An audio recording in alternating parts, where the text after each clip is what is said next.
আসসালামু আলাইকুম। আজকে বিকেলে দেখেন অনেক সুন্দর লাগছে। আর সামনে আপনারা যে দৃশ্যটা দেখতে পাচ্ছেন সেটা হচ্ছে কুমিল্লা মুরাদনগর থানা পিপুরিয়াকান্দা বাজার। আর এখানে সুন্দর একটি ব্রিজ হয়ে গেছে সেটি দিয়ে পাশেই নবীনগর থানা ব্রাহ্মণবাড়িয়া। সেটা হচ্ছে এখানে প্রথমে পড়ে দুবাচাইল, তারপর বাজি বিশাল, তারপর ভিটি বিশাল। এইতে সুন্দর। আর এই যে নদীটা আপনারা দেখতে পাচ্ছেন এটি হচ্ছে তিতাস নদী।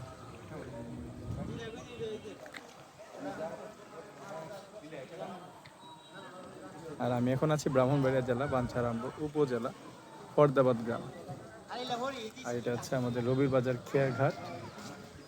আর হচ্ছে সামনে পিপুরিয়াকান্দা বাজার আর পিপুরিয়াকান্দা খেয়াঘাট। আর হচ্ছে আমাদের ফরদাবাদ রবির বাজার